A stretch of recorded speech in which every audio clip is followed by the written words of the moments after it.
Hello. हाँ बोली। सुना ना सुबह के न्यूज देख लू का भाई? कानू फैन डेटवा बढ़ गल। अच्छा साचो का? अब कानू 3 मई बंद रहे पूरा भारत।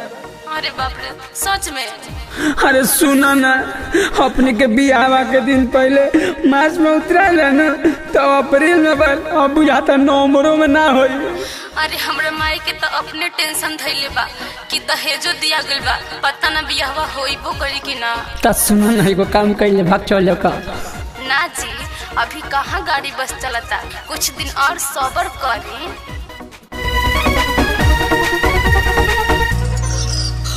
शादी ना होता सपना तावे मन, अप्रैल मई पूरा भारत बाबू।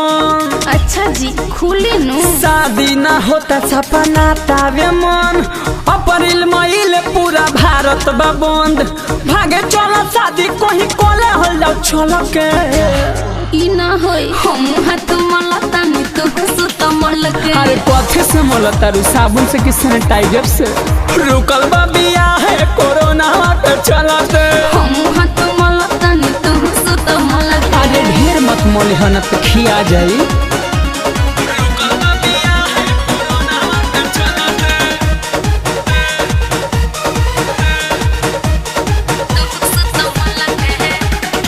कोइलो से नहीं होता वे कंट्रोल हो, घर ही बैठ के छिलो राजा तू हो।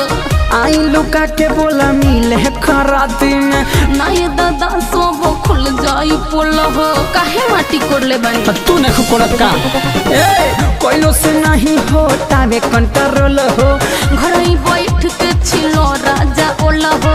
आई लुका के बोला मिले खराती में। ना ये दादा सब खुल जाई पोल हो। काट नहीं पावा तनी एक पलक के।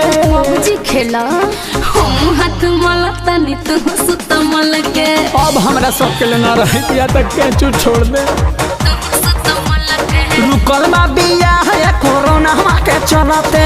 हम हाथ मलता नी तू सुत मल के। जाए कोरोना तहरा बहिन के। हम हाथ मलता नी तू सुत मल के।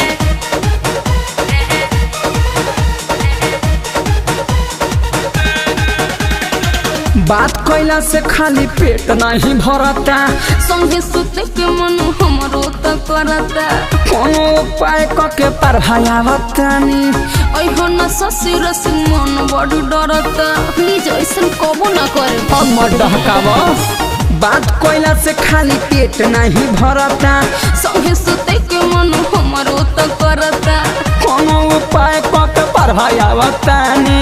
अइहो न ससुर से मन बड़ डरता। देह दुबारा तारही के तना संभल के। दूध पीही ना, हम हाथ मलता नी तू सुत मल के। अब केतना पी पियतिए तो पेट झरता। तू सुत मल के। ए रुकल बा